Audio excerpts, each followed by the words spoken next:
মাই god, এয়া মংগলদৈ কলেজত হৈছে কি? সেইদিনাখন আছিল আমাৰ কলেজৰ নিৰ্বাচন। পিছে আইডেণ্টিটিখন ইলেকশ্যনৰ দিনা বহুত মেণ্ডেটৰী দেই। কলেজ আহিয়ে দেখোঁ এগালমান ষ্টুডেণ্টেৰে গেট ভিৰ কৰি আছে। নহ'বইনো কিয়, এটা ভোটৰ বাবে কিমান যে কষ্ট কৰিব লগা হয়। প্ৰাৰ্থীকেইজনৰ মুখত স্পষ্ট কিমান ভয়। আজি কাৰোবাৰ কষ্টখিনি অথলে যাব আৰু কাৰোবাৰ কষ্ট সাৰ্থক হ'ব। ইমানকেইদিনৰ প্ৰস্তুতি সিহঁতৰ বেনাৰখনতে স্পষ্ট হৈ উঠিছে। ইহঁতক দেখি মোৰ এনেকুৱা ফিল হৈছে, আই এম দ্য লেজি গাই ইন দ্য ৱৰ্ল্ড।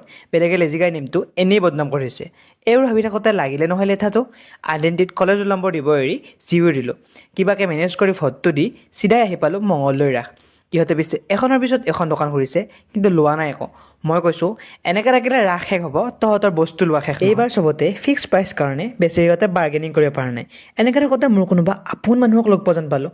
আচ্ছা, মোৰ একমাত্ৰ চিষ্টাৰ পুতনা, তাৰ বাবে এটা পুতলা কিনিলোঁ। তাৰপিছত কলেজ আহি দেখোঁ কেম্পাছত কাকো থাকিব দিয়া নাই। ইফালে কোনোবা ভোটত আগবাঢ়ি থকা বুলি ফূৰ্তি লাগিবই দিয়কচোন। নিজে ভোট দিয়া প্ৰাৰ্থীজন যদি আগবাঢ়ি থাকে, ইফালে আমি গেটত ভিৰ কৰিছোঁ, কিয়নো আমাক সঠিক ৰিজাল্ট লাগে। যদি আপোনালোকক সঠিক ৰিজাল্ট লাগে তেন্তে এটা কমেণ্ট কৰক।